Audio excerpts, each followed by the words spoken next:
세상 사람들은 자신이나 자신이 만든 업적을 절대함으로써 행복해질 수 있다고 생각합니다. 하나님을 믿는 우리는 하나님과의 밀접한 관계에서만 진정한 의미에서 행복한 삶이 보장된다고 믿습니다. 바로 이 믿음이 예배의 기본 토대입니다. 찬송하는 소리서 산 기뻐하도다. 하늘 아버지의 이름 거룩하도다. 세상 사람 찬양하자. 거룩하신 하나님께 할렐루야 할렐루야 할렐루야 아멘.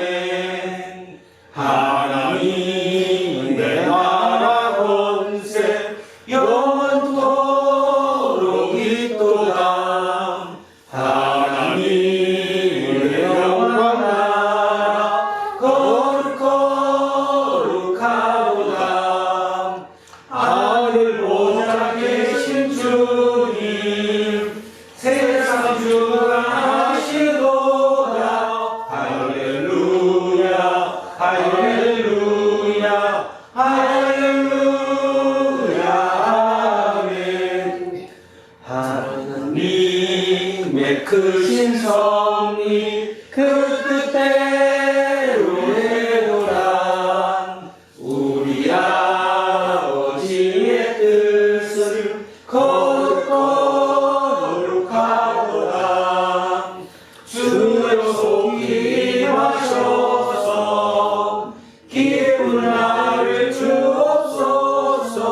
할렐루야 할렐루야 할렐루야 아멘 아멘. 이 세상 모든 것의 참된 주인이신 하나님, 같은 공동체 안에서 같은 음식을 받고 공동의 믿음을 유지하며 살아가는 믿음의 형제와 자매들이 찬양과 기도와 말씀을 통해서 예배드리니 하나님 홀로 영광 받아 주십시오. 하나님을 예배하는 것보다 더 중요한 일은 이 세상 그 어디에도 없습니다. 생명을 허락하신 분도 하나님이요 생명을 유지하시는 분도 하나님이고 생명을 완성해 주시는 분도 오직 하나님이기 때문입니다. 우리에게 세례를 강요하는 이 세상의 그 어떤 것도 하나님 앞에서는 무상한 피조물에 불과하며 겉으로 구원의 능력자처럼 보이는 세력도 궁극적으로는 허무하기 때문입니다. 성부와 성령과 함께 예배를 받으시기에 합당하시며 생명 심판을 위해 다시 오심이 분명한 우리 주 예수 그리스도의 이름으로 기도합니다. 아멘. 긍휼과 자비가 충만하신 하나님, 우리를 불쌍히 여겨 주십시오. 오늘의 현실에서 우리는 죄와 죽음의 세력을 매일 봅니다. 부지불식간에 거기에 휘말릴 때도 많습니다. 우리의 인격 전체가 이런 악한 세력 앞에서 무기력합니다. 주님, 우리를 불쌍히 여겨 주십시오. 우리 모두 예수 그리스도의 십자가와 부활에 대한 증인인데도 아무 관계가 없는 사람처럼 살았습니다. 우리 자신의 삶에 매몰되기도 하고 세상의 위협과 유혹에 길든 탓이기도 합니다. 우리를 불쌍히 여겨 주십시오. 예수 그리스도의 이름으로 기도합니다. 아멘.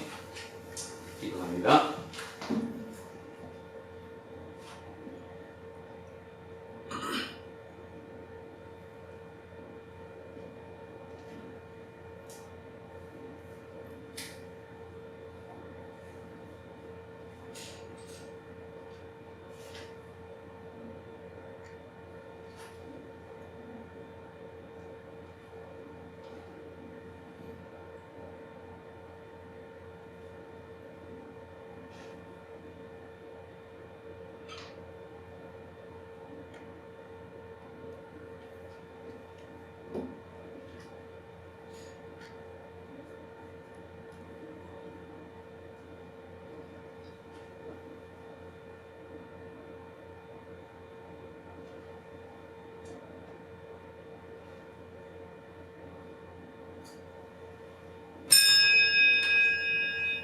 이제 저는 예배를 인도하는 목사로서 하나님의 놀라운 긍휼과 사랑에 근거해서 그리고 지난 2000년 교회의 예배 전통에 따라 예수 그리스도의 이름으로 여러분에게 선포합니다.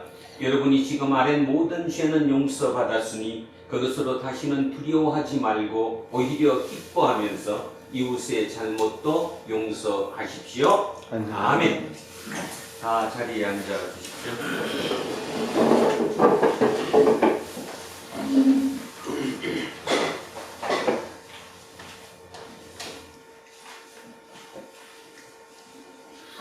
찬송가 254장 찬송하겠습니다. 254장입니다. 내 주의 보혈은 정하고 정하다 내 죄를 정케 하신 주 나로라 하신다. 내가 주께로 지금 가오니 십자가의 보혈로 날 씻어 주소서. 약하고 추해도 주께로 나가면 힘 주시고 내 주함을 곧 씻어 주시네.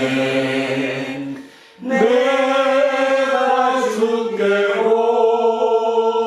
지금 가오니 십자가의 보혈로 날 씻어 주소서. 나로라 하심은 온전한 믿음과 또 사랑함과 평안함 다 주려 함이라. 내가 주께로 지금 가오니 십자가의 보혈로 날 씻어 주소서. 큰 죄인 복받아 살 길을 얻었네.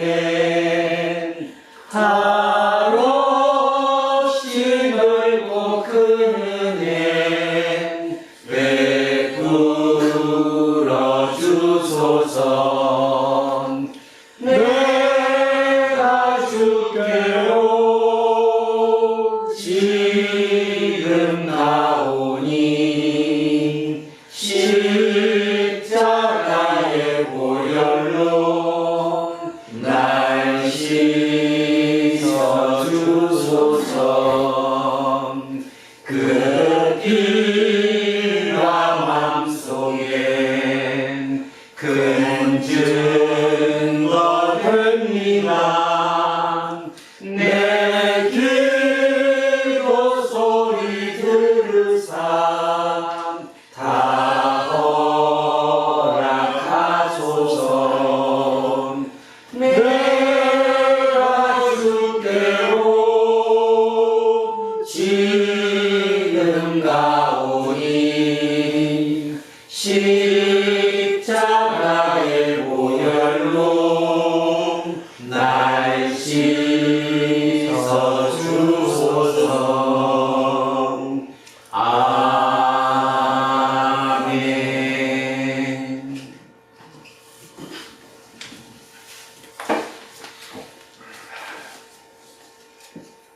사랑과 은혜가 한량없으신 아버지 하나님 감사합니다.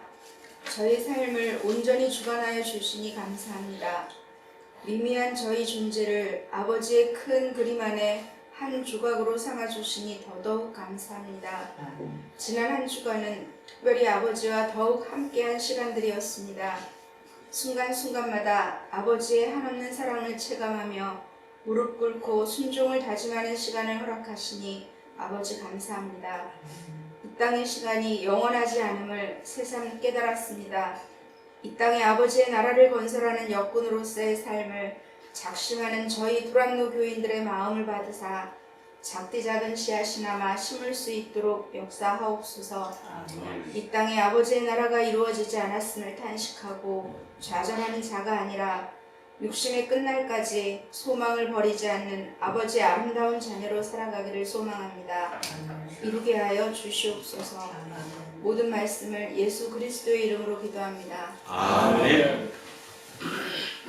인사하겠습니다. 조금 손해보고 삽시다. 조금 손해보고 삽시다. 하나님 사랑합니다. 하나님 사랑합니다. 목사님을 사랑합니다. 목사님을 사랑합니다. 이문수님을 사랑합니다. 이문수님을 사랑합니다. 김재우님을 사랑합니다. 김재우님을 사랑합니다. 이영옥님을 사랑합니다. 이영옥님을 사랑합니다. 이을등님을 사랑합니다. 이은님을 사랑합니다. 윤정수님을 사랑합니다. 윤정수님을 사랑합니다. 이은승님을 사랑합니다. 이연성님을 사랑합니다. 이동영님을 사랑합니다. 이동영님을 사랑합니다. 이정근님을 사랑합니다. 이정건님을 사랑합니다. 안병관님을 사랑합니다. 안병관님을 사랑합니다. 김재세님을 사랑합니다. 이한빈님을 사랑합니다. 이한빈님을 사랑합니다. 김종인님을 사랑합니다. 김종인님을 사랑합니다. 우리 천교생님을 사랑합니다. 함께하지 못한 우리 모든 성도님들을 사랑합니다. 기도하겠습니다. 하나님은 태초의 말씀으로 세상을 창조하셨습니다. 하나님의 말씀은 구약의 선지자들과 신약의 사도들을 통해서 우리를 찾아오셨습니다. 그 말씀의 중심은 바로 예수 그리스도이십니다. 지금 우리가 오직 말씀의 영에 사로잡히기 원하니 우리를 붙들어 주십시오. 예수 그리스도의 이름으로 기도합니다. 아멘. 첫째 말씀 사도행전으로 갑니다. 신약성서 188쪽입니다. 신약성서 188쪽 사도행전 1장 15절에서 17절 그리고 21절에서 26절 두 토막으로 나누어 합독하십니다. 자, 187쪽 사도행전 1장 15절에서 17절 첫 번째 토막이고요. 두 번째 토막 21절에서 26절 두 토막으로 나누어서 같이 합독하십니다. 자, 15절 먼저 시작합니다. 모인 무리의 수가 약 120명이나 되더라. 그때 베드로가 그 형제들 가운데 일어서서 이르되 형제들아 성령이 바리새인을 통하여 예수 잡는 자들의 길잡이가 된 유다를 가리켜 미리 말씀하신 성령이 임하였으니 마땅하도다. 이 사람은 본래 우리 수 가운데 참여하여 이 직무의 한 부분을 맡았던 자라. 21절입니다. 이러함으로 요한의 세례로부터 우리 가운데서 올려져 가신 날까지 주 예수께서 우리 가운데 출입하실 때에 항상 우리와 함께 다니던 사람 중에 하나를 세워 우리와 더불어 예수께서 부활하심을 시험할 사람이 되게 하여야 하리라 하거늘. 그들이 두 사람을 내세우니 하나는 바사바라고도 하고 별명은 유스라고도 하는 요셉이요 하나는 마리아라. 그들이 기도하여 이르되 무사람의 마음을 아시는 주여 이 두 사람 중에 누가 주님께 택하신가 하여 봉사와 및 사도의 직무를 대신할 자인지를 보이시옵소서. 유다는 이 직무를 버리고 제군으로 갔나이다 하고 제비 뽑아 마띠아를 얻으니 그가 내란 사도의 승리에 들어가니라. 아멘. 성시교독 10편 1편으로 가겠습니다. 구약 성서 804쪽입니다. 구약성서 804쪽 10편 1편 말씀입니다.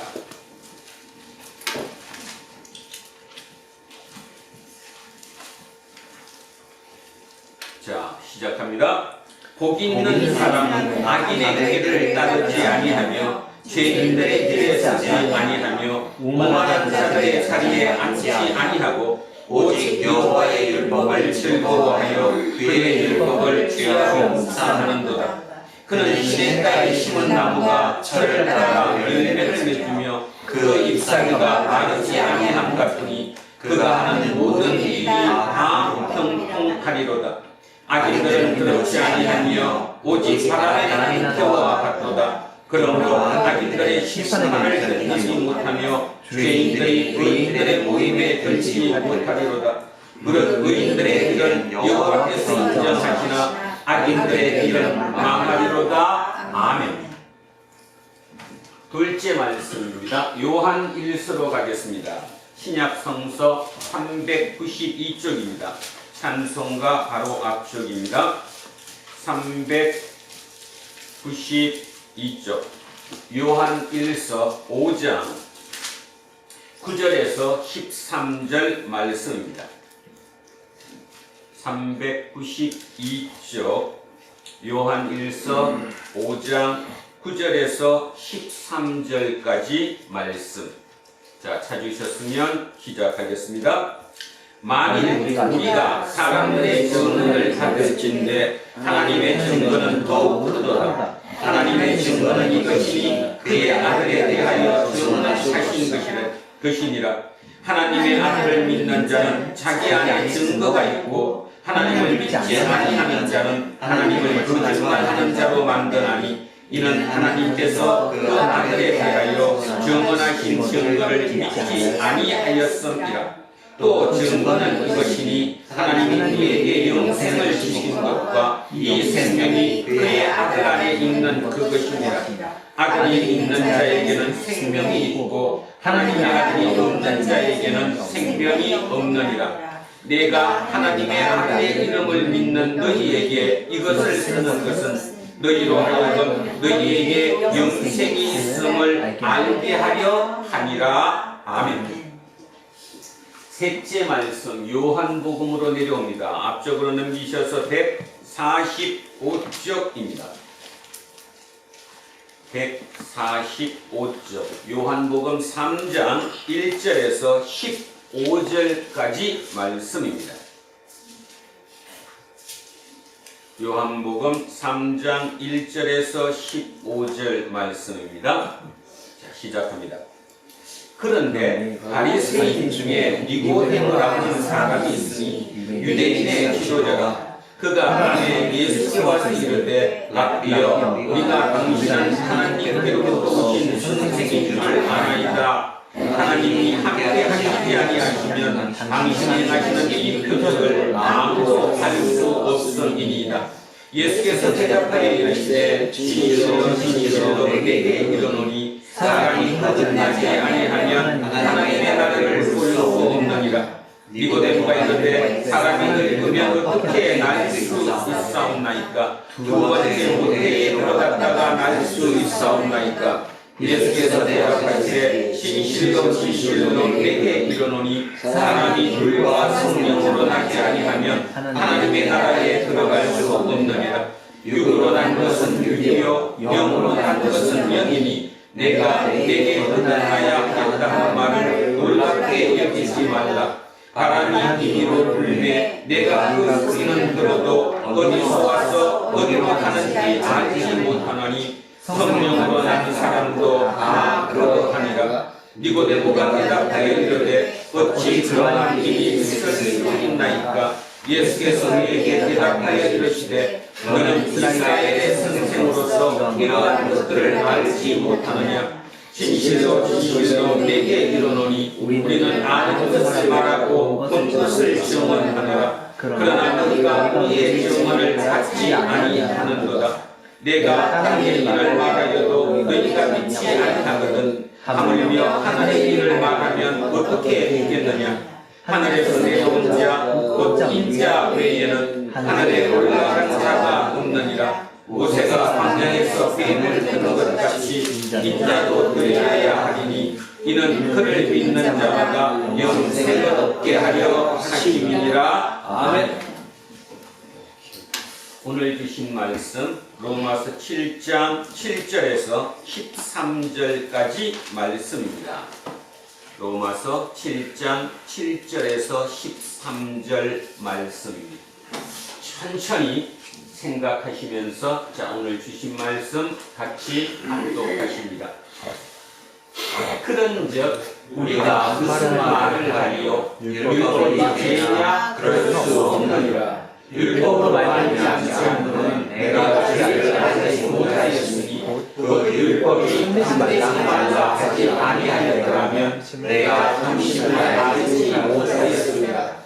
그러나 죄가 기회를 뺏어서 계명으로 말미암아 내 속에서 온갖 힘을 이루었나니 이는 율법이 없으면 죄가 죽은 것이라.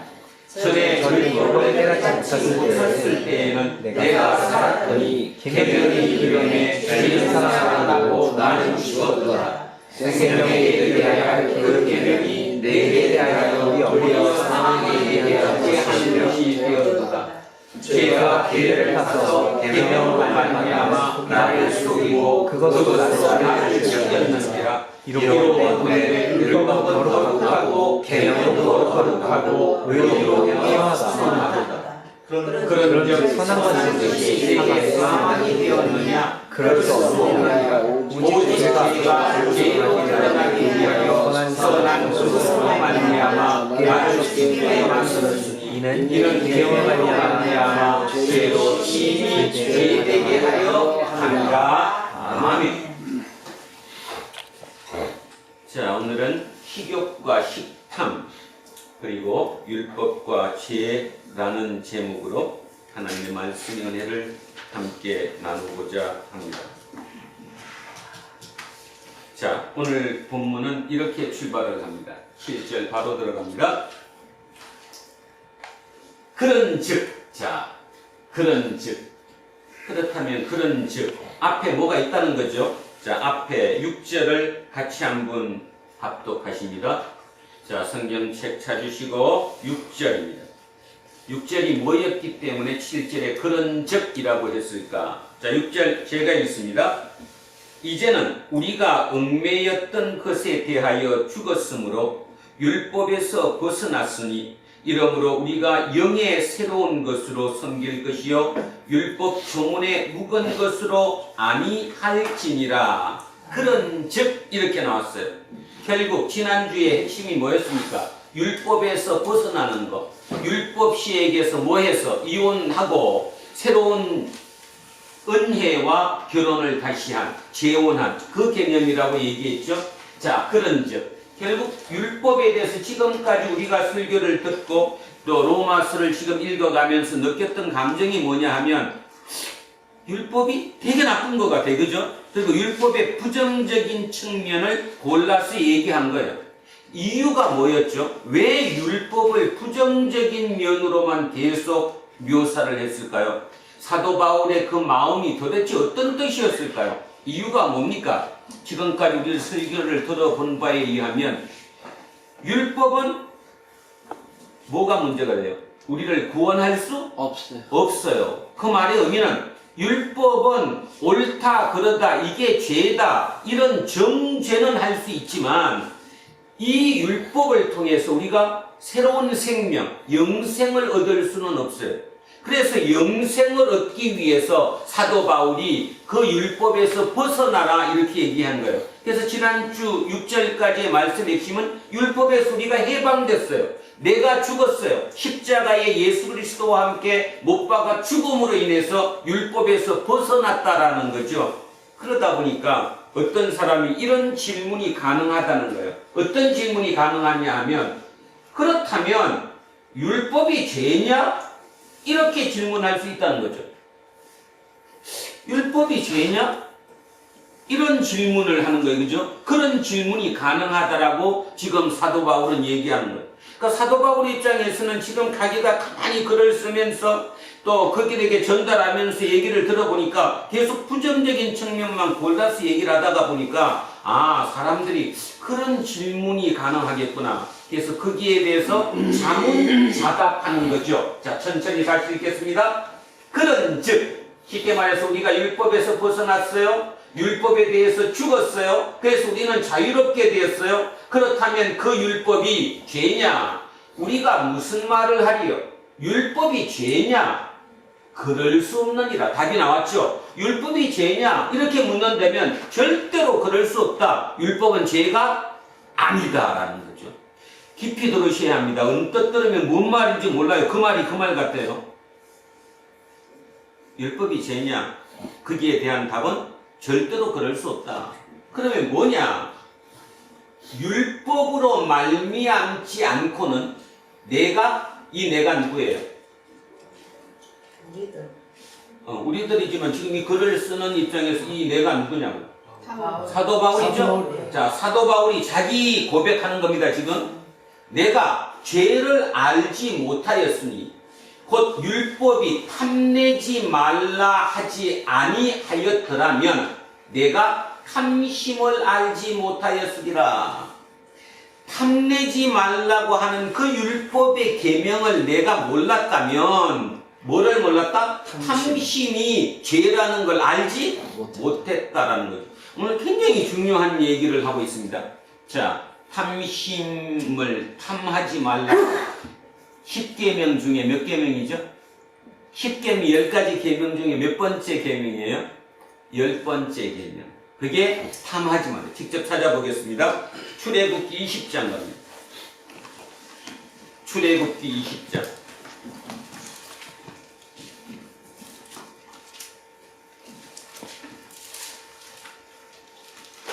자, 출애굽기 20장 17절입니다. 112쪽인 것 같은데요. 112쪽 출애굽기 20장 17절입니다. 10번째 계명, 10계명 중에 마지막 10번째 계명입니다. 자, 찾으셨으면 같이 합독하십니다.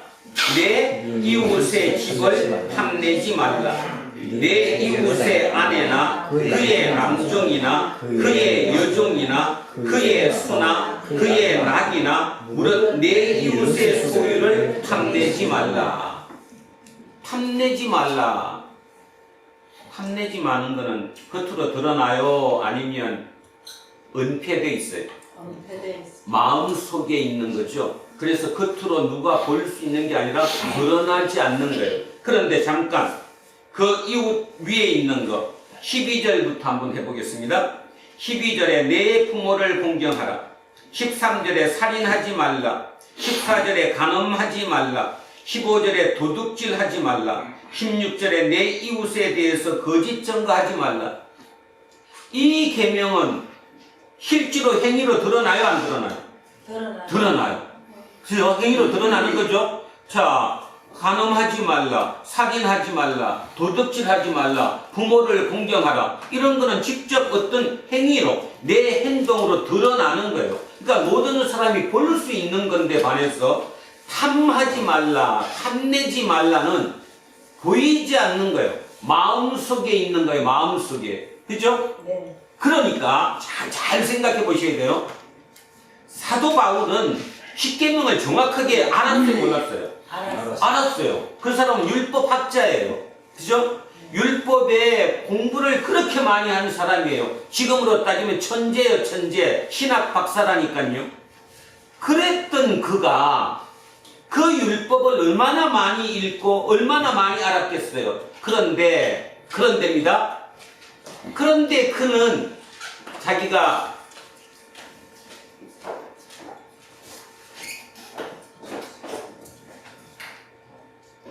그런데 그는 자기가 죄인이라는 생각을 가졌어요, 못 가졌어요? 그 본인이 자기가 죄인이라는 생각을 가졌어요, 못 가졌어요? 못 가졌어. 네? 못 가졌어요. 안 가졌어요. 못 가진 게 아니라 아예 안 가졌어요. 자, 하나 찾아보겠습니다. 빌립보서 3장 6절입니다. 빌립보서 3장 6절. 오늘 제가 끝날 다 물어볼 거예요. 오늘 한 명씩. 아니 진짜 중요해서 그러는 거. 이거 그냥 어설피 맨날 그러면 말 그대로 맨날 그 말하고 그 말하고 가다가 끝나요. 자, 빌립보서 3장 6절입니다. 찾으셨어요? 자, 열심으로는 교회를 박해하고 율법의 의로는 흠없는 자라. 자, 뭐로는? 율법의 의로는 흠없는 자래요. 이 뭔 뜻이에요 지금? 율법의 의로는 흠이 없는 자라는 말은 법을 잘 지키고. 그렇지. 10계명 지켰어요 안 지켰어요? 자기가 생각할 때 지켰어요. 지켰어요. 그래서 나는 절대로 하자가 있어요 없어요? 없어요. 없어요. 그 말은 뭐를 지켜서 나는 하나님께 인정받을 수 있어요? 율법. 그렇지. 율법을 지켜서 충분히 하나님께 인정받을 수 있는 사람이라고 생각한 거예요. 그렇잖아, 그죠? 율법의 의로는 흠이 없는 자라고 스스로 생각했던 사도 바울이에요. 그러면 잠깐, 근데 어떻게 사도 바울이 이렇게 변했을까? 자, 그것이 문제죠. 어떻게 사도 바울은 그걸 알았을까? 어떻게 알았을까요? 오늘 여러분도 이 사도 바울 같은 체험이 일어나면, 그런 기적이 일어나면 여러분의 인생이 바뀔 수 있는 건데, 다시 한번 얘기합니다. 사도 바울은 지금으로 따지면 신학 박사입니다. 율법 학자입니다. 율법에 대해서 모르는 게 없는 사람입니다. 그가 10계명은 줄줄 꿰고 살았습니다. 거기다가 그는 바리새인이었습니다. 그러니까 절대적으로 율법을 지켜서 의로움을 인정받을 수 있다라고 생각했던 사람입니다. 그래서 자기 스스로 자기 입으로 나는 율법의 의로는 흠이 없는 사람이다. 그러니까 충분히 나는 천국에 그냥 갈 수 있는 사람이다. 다른 말로 얘기하면 하나님께 인정받는 사람이라고 스스로 고백했던 그가 뭐라고 얘기했냐면 오늘 얘기해서 율법이 탐내지 말라 하지 아니하였더라면 내가 탐심을 알지 못하였으리라. 그리고 율법으로 말미암지 않고는 내가예요. 사도 바울 본인이 죄를 알지 못하였다라고 고백합니다. 그러면 그 사이에 뭔가가 지금 있었어요, 없었어요? 있었어요. 뭔가가 있었어요. 그 뭔가가 뭐예요? 깨닫고, 어느 날 문득 또는 어떤 계기를 통해서 내가 죄인이구나. 나는 지금까지 내가 의인인 줄 알았는데 충분히 이 정도로만 갖고도 내가 하나님께 인정받고 천국에 갈 수 있는 사람이라고 생각했는데 어느 날 문득 머리를 탁 치는 그 깨달음을 통해서 내가 죄인이구나 하는 걸 깨닫게 된 거예요. 그게 뭐였냐 하면 10계명 중에 몇째 계명? 10번째 계명 뭐예요? 탐심, 탐하지 말라는 거예요. 자, 그러면 여기서 이제 우리는 이런 걸 깊이 생각해 봐야 합니다. 인간은 욕망이 있어요, 없어요? 있어요. 그거 욕망이란 말자가 좀 듣기 거북하시거나 뭐 하면 인간은 욕구가 있어요, 없어요? 있어요. 인간은 누구나 욕구가 있어요. 그러니까 그 욕구대로 살아요. 그러니까 밤새도록 술 마시는 거죠, 그죠? 욕구 때문에. 절제를 못해요. 자, 인간은 누구든 욕구가 있어요. 욕망이 있어요. 그런데 인간 중에 욕망이 없다. 그러면 뭐예요? 욕망이 없다 그러면 환자예요, 환자. 우울증 환자. 그죠? 아니면 어디에 있어요? 저 공덕묘지에 있어요. 공덕묘지에 죽어있는 시신만이 욕구가 없지 인간은 욕구가 있어요. 왜죠? 왜 인간은 욕구가 있냐면 인간은 생명체예요. 인간의 생명은 끊임없이 활동하고 움직여요. 그러면 생명을 움직이게 하는 그 힘, 그 생명력이 어디서 와요? 욕구에서 와요. 지금 저희 어머니가 이제 뭐 아시다시피 몸이 조금 이제 연로하셔서 문제가 있어요. 그러다 보니까 이제 뭐가 떨어지냐 하면 식욕이 떨어져요. 욕구가 떨어져요. 먹고 싶은 게 없어요. 그리고 항상 배가 부르다라고 말씀을 하세요. 그러다 보니까 결국은 계속 욕구 중에 하나인 식욕이 없어지니까 안 드시게 되잖아. 그러니까 문제가 되니까 뭐를 처방하냐면 약을 처방을 해요. 그죠? 그래서 약을 드시게 해요. 뭐가 생기는 약? 식욕이 생기는 약. 식욕 촉진제를 드시게 하죠. 그러면 이제 또 며칠 뒤가 되면 또 이제 막 밥이 되게 맛있대요. 드신다고. 쉽게 얘기하면 인간의 생명체는, 이 생명은 욕구가 있어야 돼요. 그 욕구가 생명을 살게 하는 추동력이 되는 것이거든요. 바로 그 욕구. 그러면 제가 이런 질문을, 사도 바울이 생각했던 그것 중에 하나, 이 질문을 할 수밖에 없습니다. 그러면 욕구와 탐심은 어떻게 틀릴까? 욕구와 탐심은 어떻게 틀릴까? 어쩌면 사도 바울은 욕구라고만 생각했지 탐심이라고 생각한 적이 없었다는 거죠. 자기에 대해서.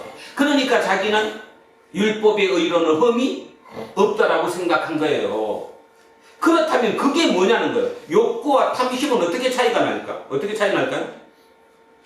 욕구와 탐심. 구별이 돼야 돼요. 분명히 틀려요. 그죠? 자, 그러면 이해를 돕기 위해서 제가 오늘 설교 제목으로 삼은 거예요. 식욕과 식탐은 어떻게 틀려요? 잊지 말으라고 제가 그렇게 딱 넣은 거예요. 지금 여러분 머릿속에 생각 잊지 말으라고. 식욕은 뭐고 식탐은 뭐예요? 식탐은 그 이상으로 과하게 뭔가를 얻으려고 하는 거고 식욕은 그냥 말 그대로 그냥 먹는 거예요. 쉽게 얘기하면 건강한 욕구, 내 생명을 살기 위한 건강한 욕구는 뭐예요? 식욕이에요. 근데 그게 어느 정도 도를 벗어나요, 안 벗어나요? 벗어나죠. 그죠? 절제하지 못하고 벗어나게 되잖아. 그게 뭐예요? 식탐.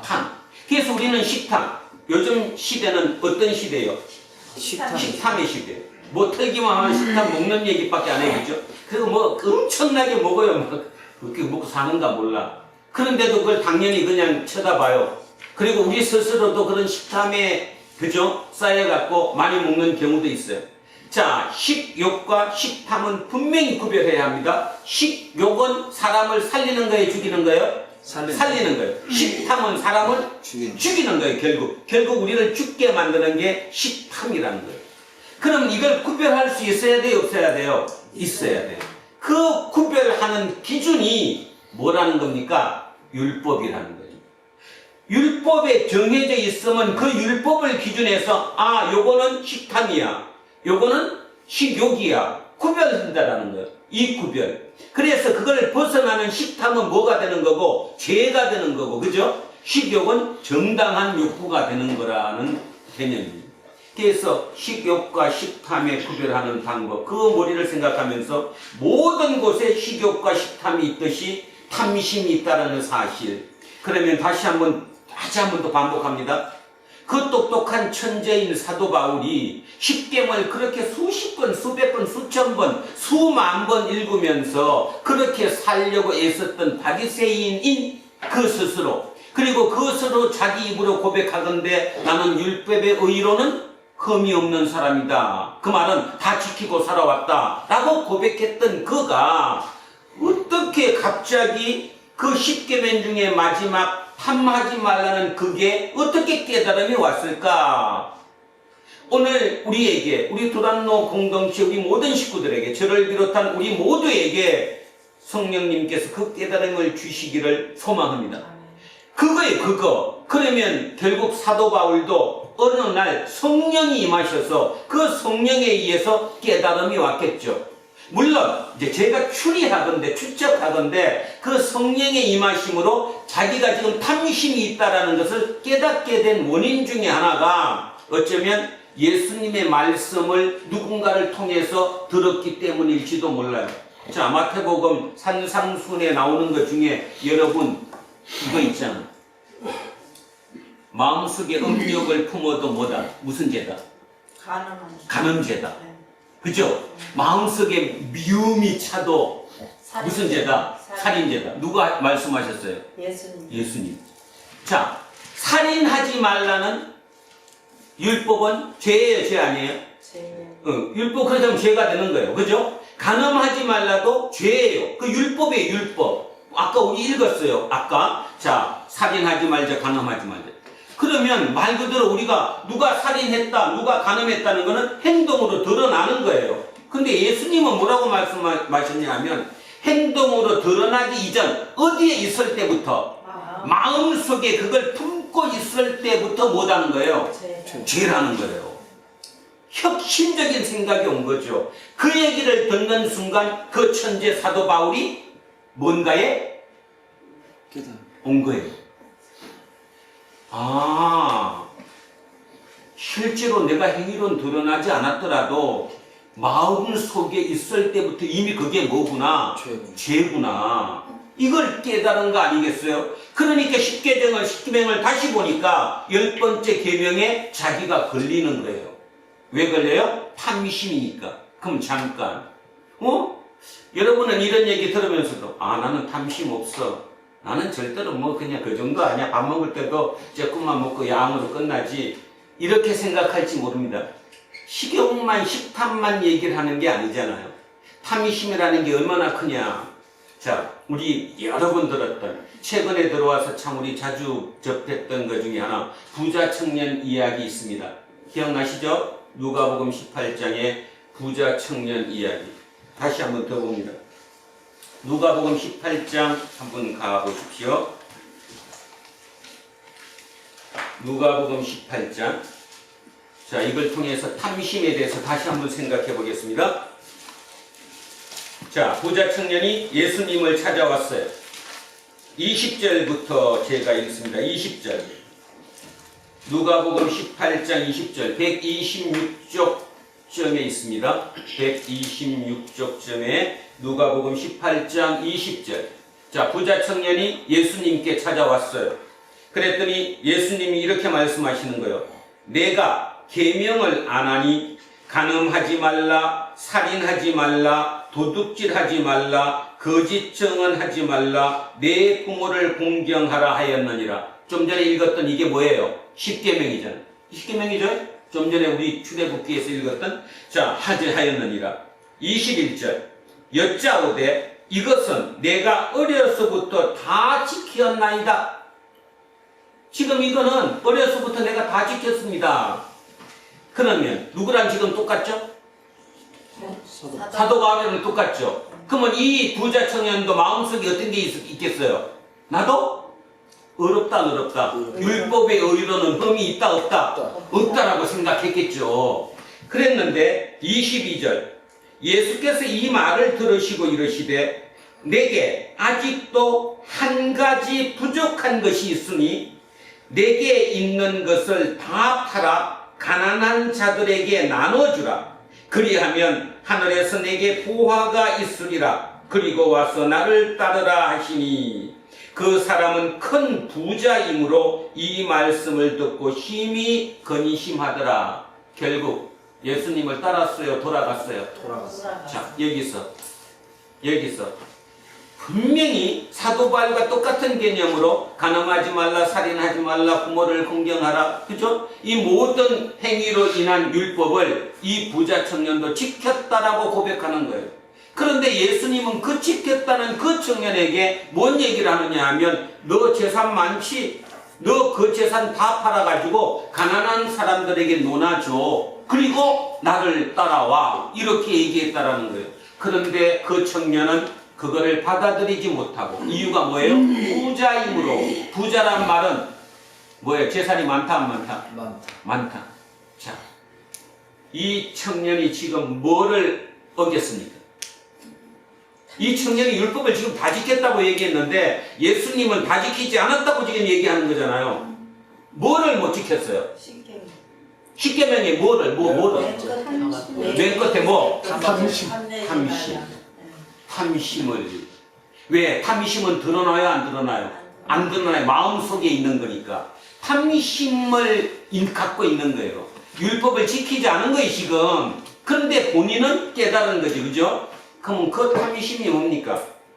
탐심이. 하나님이 계셔야 할 그 자리에, 내가 탐하고 있는, 내가 욕심 부르고 있는 그 대상이 대신 앉아 있을 때 우리는 그걸 뭐라고 부르는데? 우상숭배라고. 뭐라고 그래요? 우상숭배. 자, 탐심은 무슨 숭배예요? 우상숭배예요. 하나 찾습니다. 골로새서 3장 5절입니다. 골로새서 3장 5절.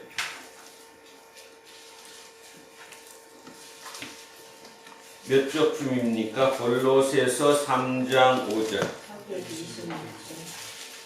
326쪽. 자, 골로새서 3장 5절. 제가 읽습니다. 그러므로 땅에 있는 지체를 죽이라. 음란과 부정과 사욕과 악한 정욕과 탐심이니. 자, 중요한 말 나왔어요. 같이 읽습니다. 뭐는? 탐심은 뭐니라? 우상숭배니라. 사도 바울이 고백한 탐심은 우상숭배래요. 자, 우상숭배 다시 합니다. 우상숭배란 누가 계시해야 할 그 자리에, 하나님이 계시해야 할 그 자리에 내가 탐심을 품은, 또 탐하고 있는 어떤 그 대상이 그 자리를 대신 차지하고 있는 거, 이것을 우상숭배라고 얘기해요. 그러면 부자 청년의 우상숭배는 뭐예요? 만몬. 돈이죠, 돈. 그 돈을 버릴 수가 있다, 없다? 없다. 그 자리가 누구 자리인데 원래? 하나님 자리인데, 그 하나님 자리에 자기는 하나님을 지금 잘 숨기고 있고 율법으로 흠이 없는 자라고 스스로 생각하고 있었을지는 모르지만 그 자리에 돈이, 만몬이 그 자리를 차지하고 있었다는 거예요. 그게 누가복음 18장 부자 청년의 얘기에서 우리가 얻어야 할 교훈이라는 거죠. 탐심이에요. 탐심은 우상숭배예요. 그 정도로 탐심은 뭐예요? 율법을 어기는 죄라고 하는 거죠. 죄. 그러면 죄의 싹선 뭐예요? 사망이에요. 그러면 사망은 죽어요, 안 죽어요? 죽어요. 결국 탐심은 죽어요. 식탐도 결국 우리를 죽게 해요. 식욕은 건전한 거지만 식탐은 우리를 죽게 한다는 거예요. 사도 바울은 오늘 그 얘기에 대해서 계속 얘기하는 거예요. 그러면서 뭔 얘기를 하느냐 하면, 자, 율법이 나쁜 거다, 나쁘지 않은 거다. 나쁘지 않은 거다. 율법은 단지 식욕이냐 식탐이나 판별하는 그 판별하는 기구일 뿐이지, 뭐 자체가, 율법 자체가 사람을 살리거나 죽일 수 있는 것이 아니다라고 얘기를 하고 있는 거예요. 자, 그 고백입니다.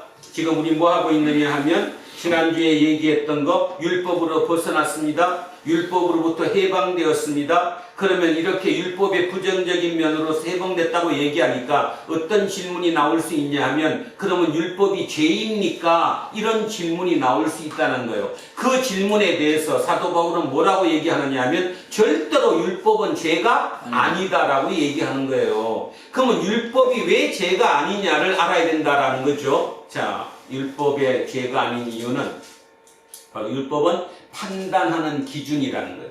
율법은 죄냐 죄가 아니냐고 하는 판단하는 기준일 뿐이지 율법 자체가 죄는 아니다. 그 얘기를 오늘 우리에게 하고 있다라는 것입니다. 자, 그 생각하면서 7절이 가장 중요합니다. 이 탐심의 개념을 정확하게 이해해 주셔야 됩니다.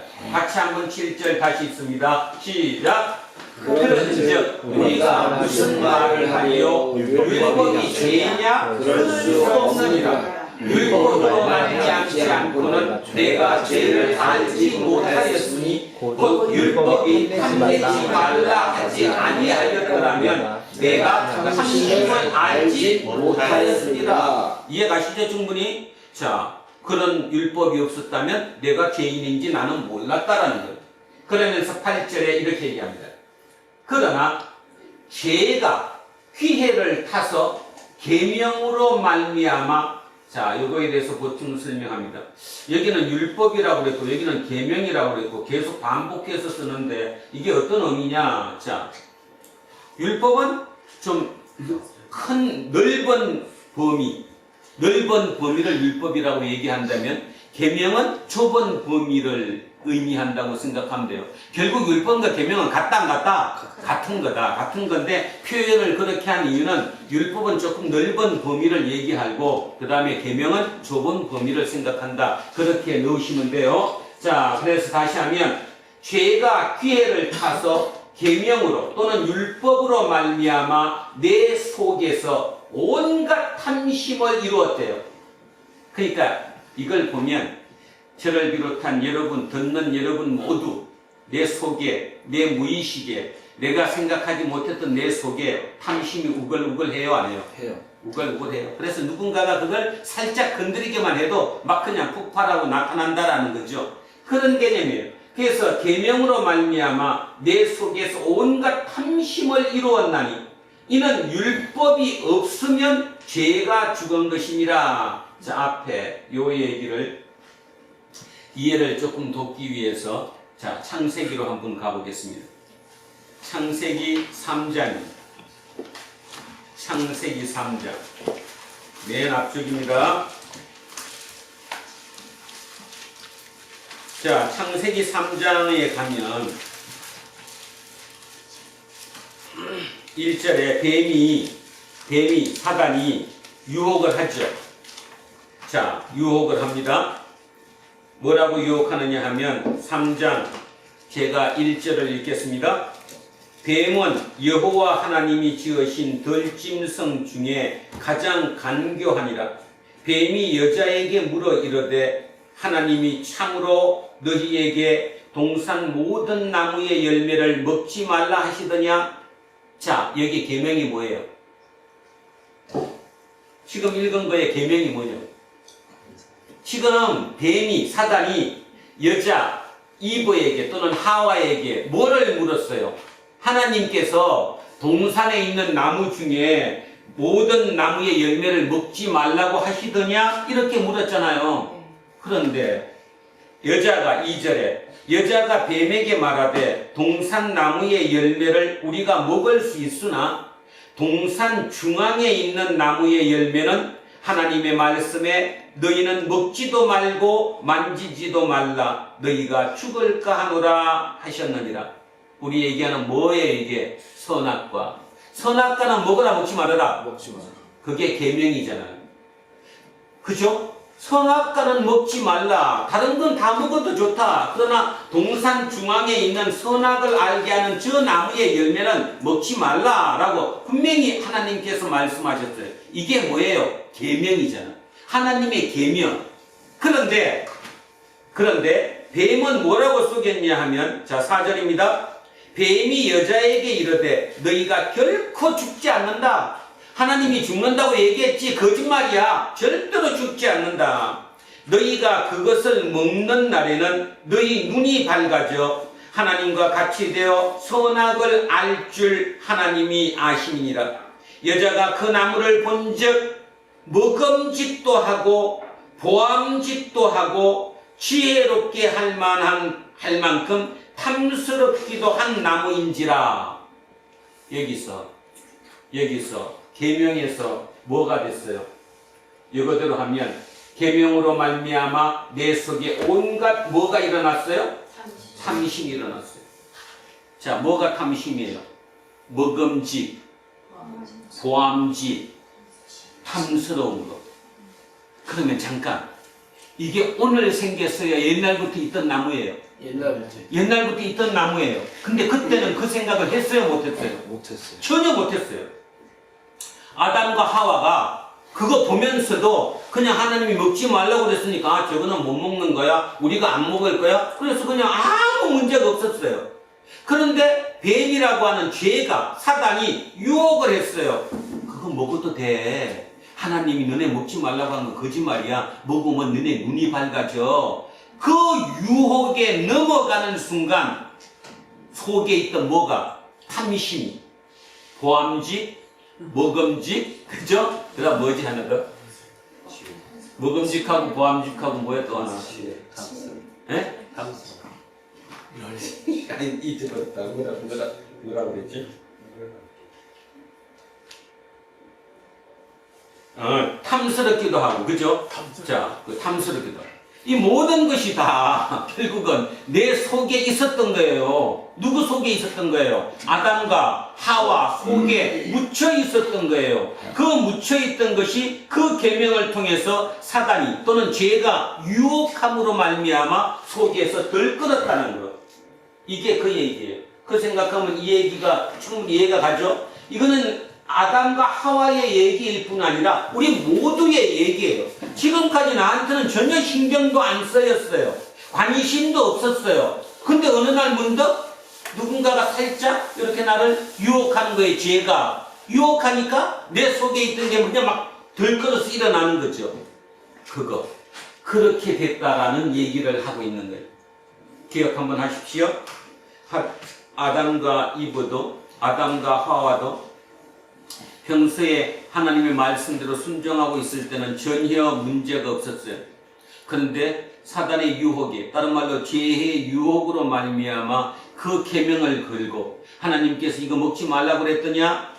그러면 옛날에는 당연히 안 먹는 거지, 먹지 말라고 그랬으니까 되는 건데, 어느 날 갑자기 옆에서 살짝 보시니까 그거 먹으면 너 눈이 더 밝아지고 좋은 거야. 그렇게 보고 보니까는 먹음직, 보암직, 탐스러운 거 모두가 변해지는 이 사건.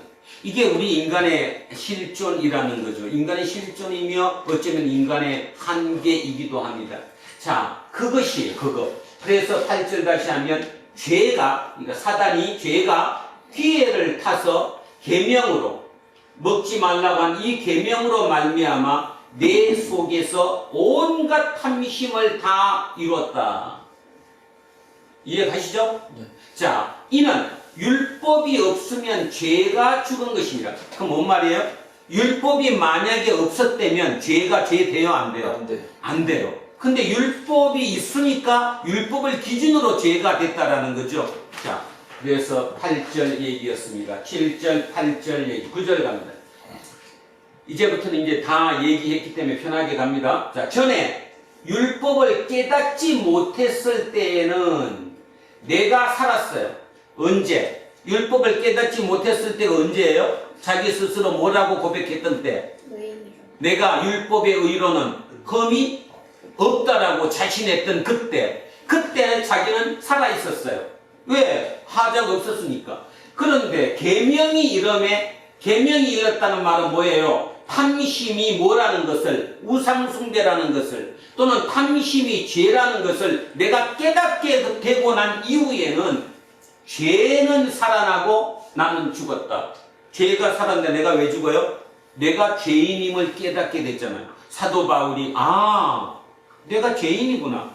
내가 율법의 의로는 하자가 없다고 생각했던 내조차도 나도 죄인이구나. 그렇다면 율법으로는 구원받을 수 있다 없다? 없다. 죽음이잖아. 죽어. 율법으로는 나는 구원받을 수 없다. 그래서 지금 그 얘기를 반복하는 거거든요. 사도 바울이 지금 로마서 1장부터 끝없이 반복하는 게 뭐예요? 율법으로는 구원받을 수 있다 없다? 없다. 절대로 없다. 오직 복음으로만 구원받을 수 있다. 예수 그리스도의 십자가와 부활로만 구원받을 수 있다. 그 얘기를 이어가고 있는 거잖아요. 자, 9절 한 번 더 하면 전에 율법을 깨닫지 못했을 때는 10계명 중에 마지막 계명 탐하지 말라는 것을 내가 정확하게 깨닫지 못했을 때 나는 살았다. 나는 살았어. 근데 계명이, 그 계명이 내가 죄인이구나 깨닫는 순간 죄는 살아나고 나는 죽었도다.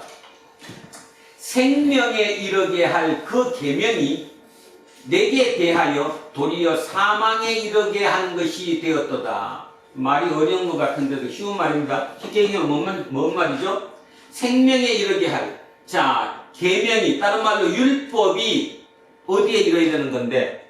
생명에. 그러니까 나를 살려야 되는 것인데 알고 봐. 그러니까 그럴 때까지 지금 믿었어요, 안 믿었어요? 믿었어요. 지금까지 내가 율법을 지키면 나는 산다, 안 산다? 산다. 나는 어렵게 된다라고 믿었단 말이에요. 근데 지금 생각해보니까, 이제 요 상태에서 생각해보니까 율법을 믿어서 내가 어렵게 될 방법은 없다는 걸 깨달았다는 거잖아요. 그래서 그 계명이 도리어 사망에 내가 죽게 되는데 이르는 것이 되었다. 그죠? 자, 율법이 나를 살리는 것이 아니라 결국은 율법은 나를 죽이는 길로 인도하게 된다. 자, 11절.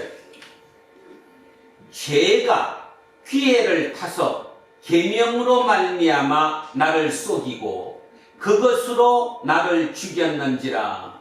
반복되는 거죠? 이거 아까 했잖아요. 자, 죄가 기회를 타서 계명으로 말미암아 나를 속였어요. 뭐 생각하면 돼요? 하와가 선악과 따먹은 거, 그죠? 자, 그렇게 해서 죄가 계명으로 말미암아 너 그거 먹어도 안 죽어, 눈이 밝아져, 그거 속였어요. 끊임없이 속이니까 그 속이는 거에서 그것으로 나를 죽였대요. 근데 이 얘기는 지금 그것만이 아니라 우리 개인적인 문제이기도 합니다. 우리 주변에 이렇게 얘기하잖아요. 예수 열심히 믿으면, 주일 성수 열심히 하면 무조건 복받아. 잘 되게 돼 있어. 그런 속임수가 항상 우리 뇌리를 떠나지 않죠. 건축헌금을 많이 내서 성전을 건축을 하게 되면 하나님께서 우리 모든 가정 한 사람 한 사람마다 다 지켜주시고 100배의 축복을 주실 거야. 속임수죠. 우리는 그렇게 옆에서 우리를 속이는 게 얼마나 많은지 몰라요. 그리고 오늘 진짜 이 시간에 깊이 생각해야 될 게, 내가 진실이라고 믿고 있는 거, 내가 예수를 믿어서 뭐 했다라고 믿고 있는 그 많은을 진짜 구체적으로 내 마음속을 들여다봐야 돼요. 진짜 그것이 예수님의 뜻인지 아니면 내 욕망인지 진짜로 볼 수 있어야 돼요. 근데 많은 부분 가만히 보면 거기에 탐심이 섞여 있는 거죠. 그래서 탐심은 우상숭배일 수밖에 없어요. 그 탐심 자리에 자식이 들어갈 수도 있고, 그 탐심 자리에 권력이 들어갈 수도 있고, 그 탐심 자리에 재물이 들어갈 수도 있고, 성공이 들어갈 수도 있고, 세상적인 지위가 그 자리를 차지할 수도 있어요. 그렇게 되는 거예요. 그렇게 되고 있는 그 부분에 대해서 지금 사도 바울이 절절하게 얘기하고 있는 겁니다. 근데 이 얘기를 그냥 맞아 옛날에 그런 얘기 있었어 이렇게 넘어가고 만다는 거죠. 요즘 제가 개인적으로 진짜 마음속에 많이 생각하면서 아픈 게, 가장 중요한 게 제 자식이죠. 뭐 그죠? 일단 가장 가까운 거니까. 우리 젊은 친구들을 가만히 보면 보이는 것만 믿어요. 제가 이 신문 칼럼을 하루에 아무리 안 읽어도 최소 50개 이상은 읽고 그 중에 이제 3개를 스쳐나가는데, 그런데 보면 그래도 사회적인 저명이 인사고 그죠? 이름도 있는 그런 젊은 교수들이 그 대부분 쓰는 논조가 뭐냐? 신이 어딨냐? 신 없다. 우연일 뿐이다. 그래서 그런 걸 읽으면서 그래요. 야, 우리 아들 저거 이거 속으로 박수 치겠다. 아버지는 맨날 앉아서 내세를 쳐다보고 천국을 생각하라고 얘기를 하는데, 그 유명한 이름 있는 저명한 저런 교수들은 그런 칼럼을 통해서 그냥 열심히만 살면 되고, 그지? 도덕적으로 살면 되지. 없다. 세상에 없다. 다 그냥 우연으로 일어나는 것 뿐이다. 이렇게 얘기하는 거예요. 그러니 가슴이 답답해오죠. 이걸 어떻게 설명을 해줘야 될까? 여러분, 그분들이 쓰는 그 글이 왜 우리한테 와닿아가지고 맞다고 얘기하느냐 하면 사실만 얘기하기 때문이에요. 사실만. 보이는 거, 내가 인식할 수 있는 범위 내의 것만 그대로 얘기하니까 다 맞는 거예요. 그런데요, 여러분, 우리가 믿는 예수님이라고 하는, 하나님이라고 하는 이 부분은 우리가 사실로 확인할 수 있는 부분이에요. 그 너머예요. 그 너머예요. 그죠? 네. 그 너머라고. 그리고 인간 자체가 왜 만물의 영장이고 인간이 주인이라고 얘기하느냐 하면, 인간만은 그 너머를 볼 수 있는 인간이 개 중에 있다라는 거예요. 그죠? 근데 고양이는 절대로 그 너머를 못 봐요. 개도, 여러분 개 그렇게 이쁘지만 그 개도 결코 그 너머를 보지 못해요. 인간만은 그 너머를 봐요. 근데 최근에 들어와서 그 대부분의 인간이 얘기하는 게 뭐냐 하면 그 너머 보지 말라는 거예요. 그 너머 보지 않아도 그냥 하나하나씩 과학자들이 기술이 발전해서 조금 들어가는 거기까지만 보면 되지 뭐하려고 그 너머까지 보고 사느냐. 그 너머를 보지 않고 그 너머를 생각하지 않으니까 인간이 편협해질 뿐더러 인간이 작아지는 거예요. 인간이 작아지잖아. 그래서 문제가 뭐냐 하면 AI가 만약에 완전히 우리를 지배하는, 뭐 지배한다니까 AI가 내를 한다는 뜻이 아니라 실제로 지금 AI를 사용하는 사람 얼마나 많이 있는지도 몰라요. 챗GPT 같은 거 쓰기가 얼마나 좋아. 그죠? 근데 문제는 거기서 나오는 그 답은 절대로 너머를 본 답이에요. 너머를 보지 못한 답이에요. 너머를 보지 못한 답이에요. 그러면 그것만이 답이라고 생각하는 시대를 우리가 살다가 보면 우리는 하나님 잃어버릴 수밖에 없습니다.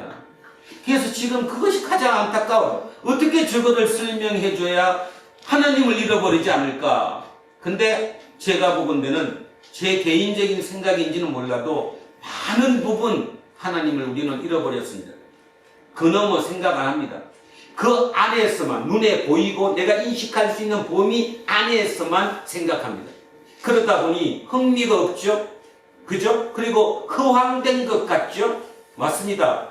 천국이 보이지도 않는데 허황되지. 그게 사실이라고 얘기할 수는 없잖아. 근데 우리 오늘 아까 요한복음, 요한일서 읽었지만 거기서도 얘기하는 게 뭐예요? 너머를, 천국을, 너머를, 하늘을 갔다 온 사람은 누구밖에 없다.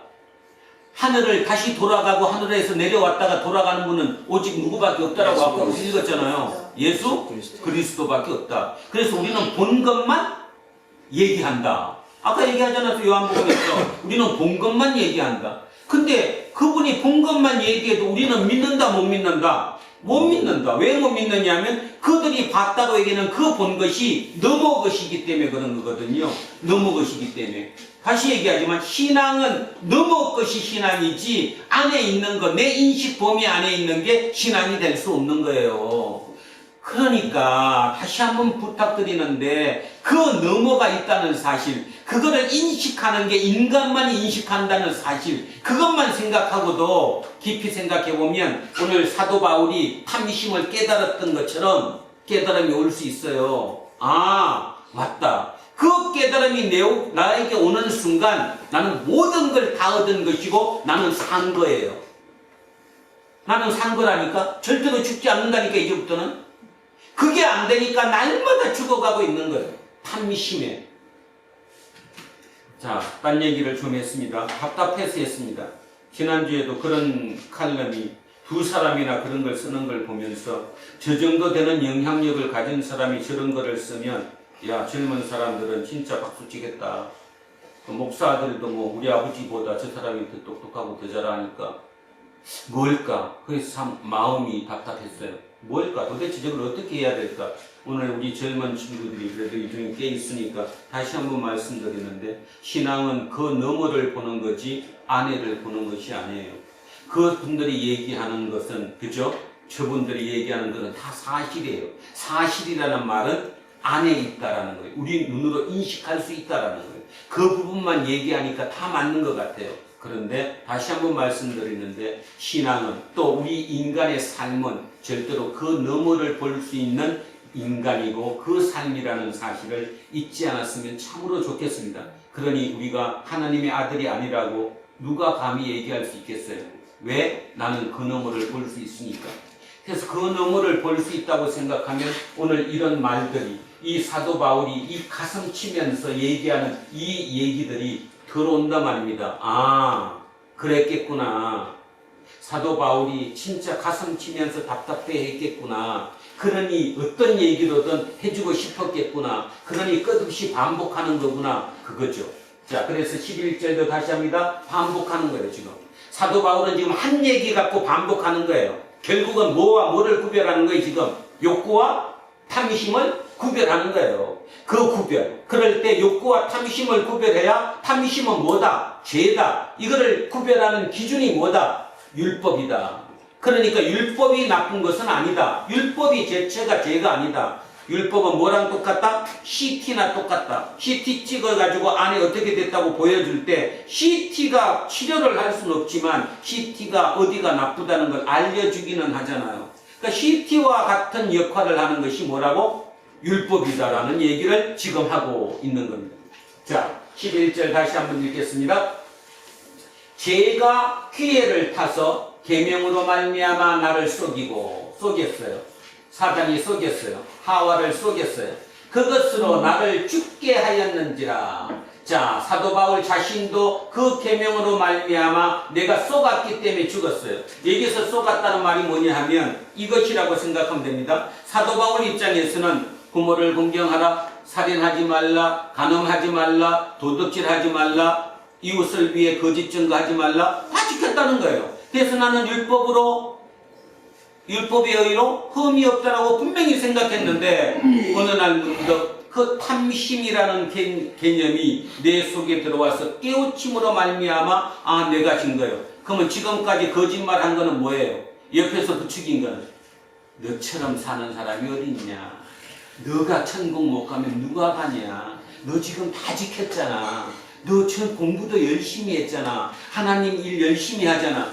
그런데 속임을 당하고 있는 거죠. 우리도 어쩌면 지금 속임을 당하고 있는지도 몰라요. 자, 그래서 사단은 우리를 속입니다. 이유는 속이는 근본 목적이 우리를 죽게 하기 위해서라는 거죠. 그것으로 나를 죽였는지라. 이로 보건대, 이것으로 보건대 율법은 거룩하고 계명도 거룩하고, 이거 같은 거라고 했어요. 율법은 넓은 의미고 계명은 좁은 의미. 율법도 계명도 거룩하고, 거룩이 뭐예요? 구별된다는 거죠. 다른 것과 차별이 되는 것, 다른 것과 구별되는 것. 거룩하고 의로우며 선하다. 자, 요거 이해 잘 했어야 돼요. 아니, 율법이 거룩하고 의롭고 선하도다? 자, 시작할 때 우리 뭐라고 했죠? 뭐는 질문부터 출발했는데 오늘? 맨 앞에 첫 질문이 7절에 율법이 죄냐? 이렇게. 근데 죄다, 죄 아니다. 죄가 아니다. 이렇게 나왔잖아요. 그래서 이제 얘기가 나온 거예요. 율법은 죄가 아니고 율법은 거룩하고 의롭고 선하다. 자, 왜 그러느냐? 왜 그러느냐? 왜 율법은 거룩하고 의롭고 선하냐? 율법은 뭐를 판단하죠? 죄를 판단해요. 그러면 죄는 어때요? 죄는 추하고, 죄는 불의하고, 죄는 악해요. 자, 다시 비교해보면 답 나와요. 다시.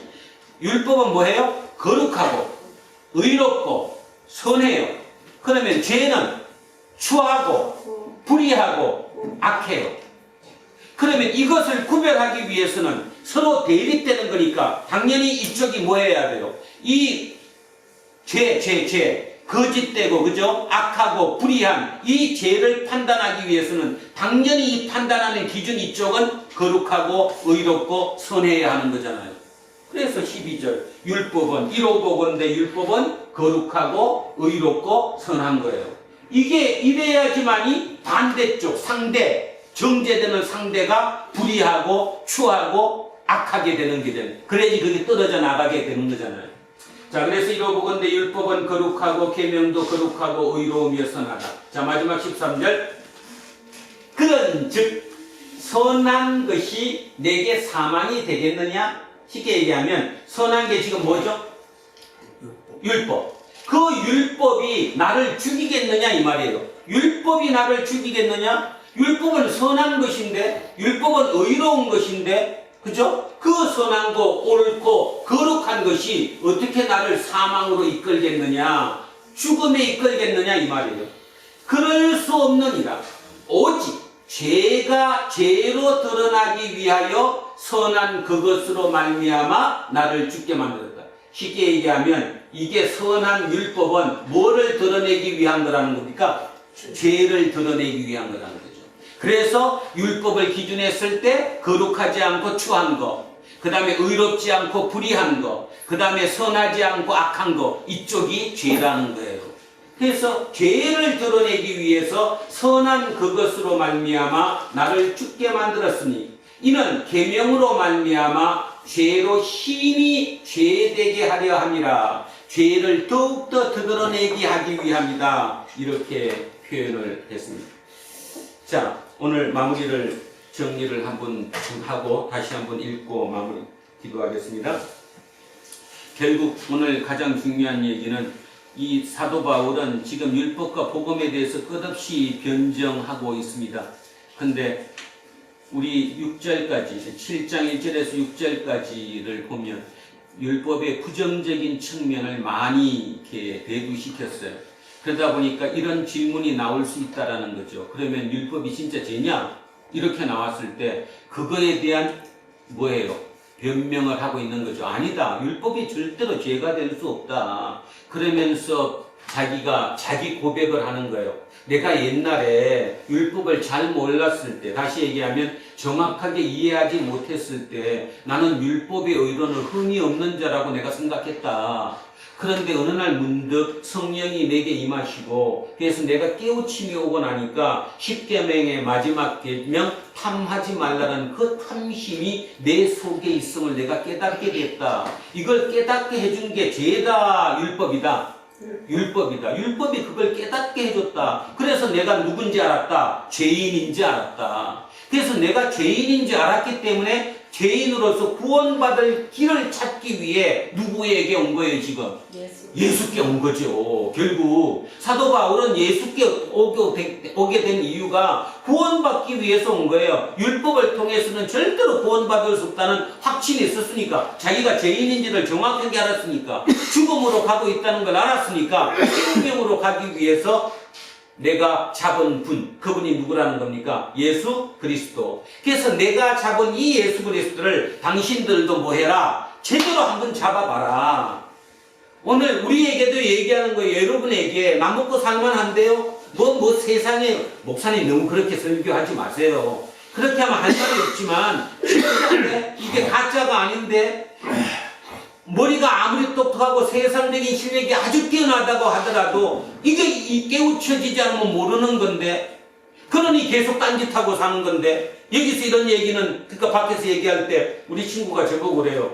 아, 자네는 목사라서 좋은 얘기만 하지 토요일쯤 되면 좋은 얘기 생각하겠네. 내가 좋은 얘기 하나 알려줄까? 웃기는 얘기 아닙니까? 실제로 그렇게 우리는 생각하고 있지 않은가요? 자, 바로 그런 점에서 오늘 사도 바울은 아주 중요한 얘기를 하고 있습니다. 그래서 우리가 깨달아야 할 것 정리합니다. 욕구와 탐심을 구별해야 된다. 이거를 이해하기 위해서 식욕과 식탐을 구별 한번 해봐라. 식욕은 우리를 살리는 거지만 식탐은 우리를 죽이는 것이다. 그러면 식욕과 식탐을 구별하는 기준이 뭐였느냐? 그것이 바로 율법이다. 그 율법을 통해서 식탐이 뭐가 된 거다? 죄가 된 거다.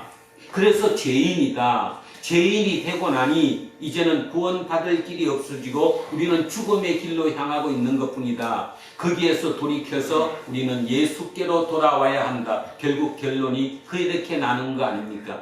자, 그 생각하시면서 오늘 7절부터 13절까지 천천히 다시 한번 합독하신 후에 기도하겠습니다.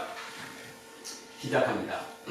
그런즉 우리가 무슨 말을 하리요? 율법이 죄이냐? 그럴 수 없느니라. 율법을 많이 하지 않는 그는 내가 죄를 알지 못하였으니 곧 율법이 탐내지 말라 하지 아니하였더라면 내가 탐심을 알지 못하였으리라. 그러나 죄가 기회를 타서 계명으로 말미암아 내 속에서 온갖 탐심을 이루었나니 이는 율법이 없으면 죄가 죽은 것입니다. 전에 율법을 깨닫지 못했을 때에는 내가 살았더니 계명의 이름에 죄는 살아나고 나는 죽었도다. 생명에 대하여 그 계명이 내게 대하여 도리어 사망에 이르게 하는 것이 되었도다. 죄가 기회를 타서 계명으로 말미암아 나를 속이고 그것으로 나를 죽였는지라. 이로건대 율법이 거룩하고 계명도 거룩하고 의로우며 선하도다. 그런즉 선한 것이 내게 사망이 되었느냐? 그럴 수 없느니라. 오직 죄가 죄로 드러나기 위하여 선한 그것으로 말미암아 나를 죽게 만들었으니 이는 계명으로 말미암아 죄로 심히 죄되게 하려 함이라. 아멘. 기도하겠습니다. 살아계신 아버지 하나님, 오늘 사도 바울을 그 얘기를 통해서 오늘을 살아가는 우리에게 주신 메시지를 우리 마음속에 깊이 새기겠습니다. 식욕이냐 식탐이냐, 우리는 살아가는 그 욕구가 우리의 생명을 추동하는 추동력임을 압니다. 그러나 그 어디선부터는 그 우리의 욕망이 절제되지 않은 욕망으로 치닫게 되죠. 근데 가만히 생각해보면 누구든 그 속에 있는 그 자신 스스로가 그것이 탐심이라고 생각하지 못하는 경우가 얼마나 많은지 모릅니다. 그래서 하나님께서는 주일마다 또 우리의 예배를 받으시는 그마다, 아니 또 하나님의 말씀을 통해서 우리에게 말씀하고 계십니다. 이 선을 넘어서면 그것은 탐심이라고. 그래서 그 탐심으로 말미암아 너는 생명의 길이 아니라 죽음의 길로 향하고 있는 것이라고. 그래서 율법을 통해서는 절대로 구원받을 수 없노라고. 그래서 오직 하나님의 복음 안으로 들어오라고 우리에게 말씀하고 계심을 믿습니다. 그렇습니다. 우리 스스로의 의와 우리의 노력으로는 절대로 하나님께 갈 수 없지만 하나님의 그 선하신 능력으로 하나님의 그 은혜로 말미암아 우리는 하나님과 함께 하실 수 있다는 것을 믿습니다. 그 믿음으로 말미암아 오늘 이후의 모든 삶이 은혜로운 삶, 그 은혜에 속하는 자답게 살아갈 수 있는 우리 공동체 모든 식구들이 되게 하옵소서. 감사드리며 거룩하신 우리 주 예수 그리스도의 이름으로 기도합니다. 아멘. 자, 찬송가 252장입니다. 252장 찬송하겠습니다. 나의 죄를 씻기는 예수의 피밖에 없네. 다시 정케 하기도 예수의 피밖에 없네. 예수의 흘린 피 나에게 하오니 귀하고 귀하다. 예수의 피밖에 없네. 나를 정케 하기는 예수의 피밖에 없네. 사죄하는 증거도 예수의 피밖에 없네. 예수의 흘린 피 날 위해 하오니 귀하고 귀하다. 예수의 피밖에 없네. 나의 죄 속하기는 예수의 피밖에 없네. 나는 공로 없으니 예수의 피밖에 없네. 예수의 흘린 피 날 위해 하오니 귀하고 귀하다. 예수의 피밖에 없네. 평안함과 소망은 예수의 피밖에 없네. 나의 의는 이것뿐 예수의 피밖에 없네. 예수의 흘린 피 날 위해 하오니 귀하고 귀하다. 예수의 피밖에 없네. 영원토록 내 할 말 예수의 피밖에 없네. 나의 찬미 제목은 예수의 피밖에 없네. 예수의 흘린 피 날 위해 하오니 귀하고 귀하다. 예수의 피밖에 없네. 자리에서 일어서십시오. 사도신경으로 신앙 고백 드리겠습니다. 나는 전능하신 아버지 하나님 천지를 창조주를 믿습니다. 나는 그의 유일하신 아들 우리 주 예수 그리스도를 믿습니다. 그는 성령으로 잉태되어 동정녀 마리아에게서 나시고 본디오 빌라도에게 고난을 받고 십자가에 못 박혀 죽으시고 장사들 사흘 만에 죽은 자 가운데서 다시 살아나셨으며 하늘을 내려오셔 전능하신 아버지 하나님 우편에 앉아 계시다가 거기로부터 살아있는 자와 죽은 자를 심판하시니라. 나는 성령을 믿으며 거룩한 공교회와 성도의 교제와 죄를 용서하는 것과 몸의 부활과 영생을 믿습니다. 아멘. 내게 있는 모든 것을 아낌없이 드리네. 사랑하고 의지하며 주만 따라 살리라. 주께 드리네. 주께 드리네.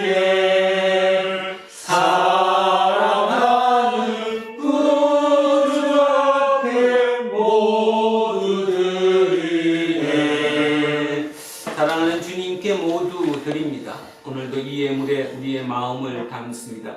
특별히 오늘 주님께서 주신 말씀처럼 그 사도 바울의 그 간절한 그 마음이 우리 속에 스며들었습니다.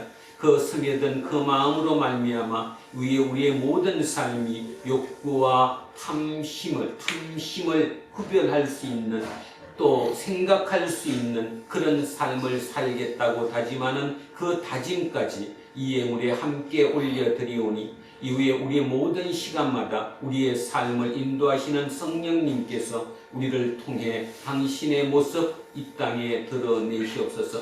세상의 기준이 없어진 이 세상에 오직 새로운 기준으로 우리를 세워주셔서 우리로 말미암아 우리를 따르는, 또 세상에 뭔가 잘못되었음을 깨닫고 새로운 기준을 찾고 있는 그들에게 새로운 희망의 등불이 될 수 있는 우리로 사용해 주시옵소서. 감사드리며 거룩하신 예수 그리스도 이름으로 기도합니다. 아멘.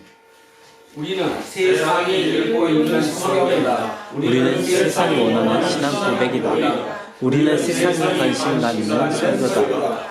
하늘에 계신 우리 아버지의 이름을 거룩하게 하시며 아버지의 나라가 오게 하시며 아버지의 뜻이 하늘에서와 같이 땅에서도 이루어지게 하소서. 오늘 우리에게 일용할 양식을 주시고 우리가 우리에게 잘못한 사람을 용서하여 주는 것 같이 우리 주님을 용서하여 주시고 우리를 시험에 빠지지 않게 하시고 악에서 구하소서. 나라와 권능과 영광과 영원히 아버지의 것입니다. 아멘.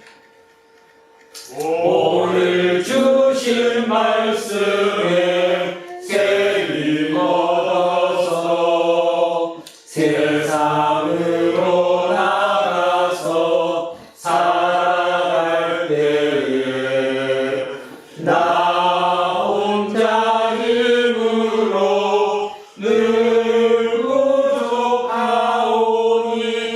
주여 나를 도우사 승리하게 하소서. 아멘. 이제 부활절 7째 주일 거룩한 공동 예배가 끝났습니다. 각자 주어진 일상으로 돌아가십시오. 그 일상은 하나님께서 허락하신 소중한 선물이라는 사실을 잊지 마십시오.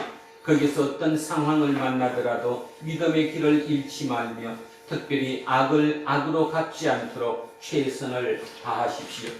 이제는 우리 주 예수 그리스도의 은혜와 하나님 아버지의 영원 무궁하신 사랑과 성령님께서 우리와 함께 하시고 우리를 이끄시니 오늘 이곳에 고개 숙인 우리 모두에게와 우리의 자녀들과 가정 위에, 일터와 사업체 위에, 그리고 이 나라 이민족 위에 이제로부터 영원토록 함께 하시기를 간절히 축원하옵나이다. 아멘.